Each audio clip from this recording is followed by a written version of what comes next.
24वां अध्याय। ईश्वर ने कहा, हे ब्रह्मपुत्र, पूर्व कल्प में दैत्य के भार से अति दुखी, विहल, अति दीन हो पृथ्वी ब्रह्मा की शरण में गई। उनके मुख से कथा सुनकर देवगणों के सहित ब्रह्मा ने क्षीर सागर में बहुत स्तुति द्वारा हरि को प्रसन्न किया। ब्रह्मा के मुख से सब सुनकर दिशाओं में प्रादुर्भाव भगवान ने कहा, हे देवतागण, डरो मत, क्योंकि देवकी के उदर से वसुदेव द्वारा अवतार ग्रहण कर मैं पृथ्वी का कष्ट हटाऊंगा। आप देवतागण पृथ्वी पर जाकर यादव रूप से उत्पन्न हो। यो कहकर प्रभु अंतर्ध्यान हो गए। देवकी के जठर से उत्पन्न होने पर वसुदेव ने भगवान को कंस के डर से गोकुल में रखा। वहां पर भगवान बढ़ने लगे।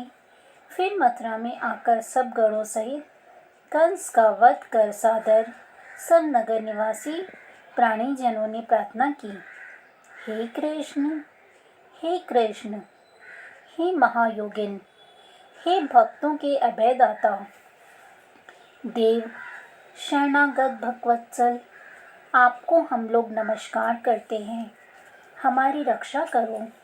हे देव, हम आपसे कुछ प्रार्थना करना चाहते हैं, उसे आप सुनिए। हे देव, किसी को भी आपके जन्मदिन का ज्ञान नहीं हुआ। जान लेने पर सब लोग उस रोज वृद्धापनो उत्सव करेंगे।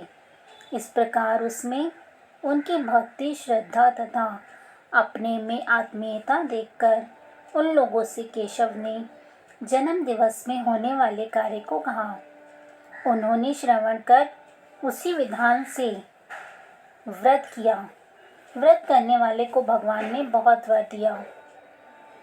इसमें से एक प्राचीन इतिहास कहते हैं, अंग देश में उत्पन्न मितजित नाम वाला राजा हुआ। उसका पुत्र महासेन नाम वाला हुआ। वह सत्य द्वारा जीतने वाला तथा सन्मार्ग अनुयायी था। वह सर्वज्ञ राजा साविधि प्रजा को प्रसन्न रखता हुआ रक्षा करता था।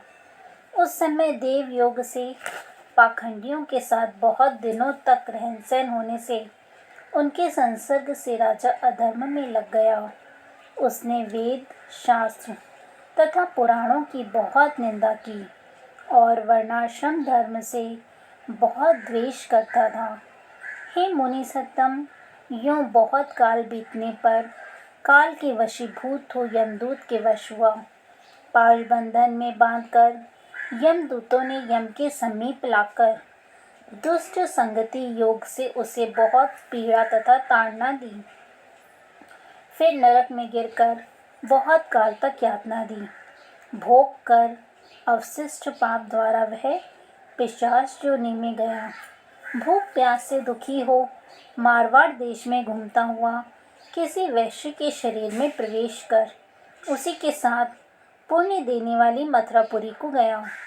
मथुरापुरी के पास पहुंचा तो मथुरा रक्षकों ने उसकी देह से अलग कर दिया। वह वन में तथा ऋषियों के आश्रम में घूमता हुआ कदाचित देव योग से जन्माष्टमी के दिन मुनियों तथा द्विजों द्वारा की जाने वाली महापूजा और नाम संकीर्तन आदि से रात भर जागता रह गया।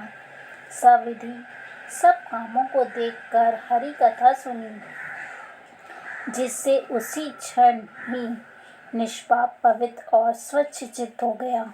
उसी समय प्रेत शरीर को छोड़कर विमान द्वारा विष्णु लोक को गया।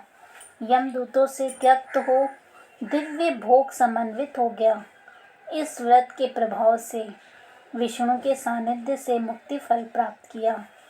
24वां अध्याय समाप्त। आगे का अध्याय सुनने के लिए चैनल को लाइक करें, सब्सक्राइब करें। Thank you.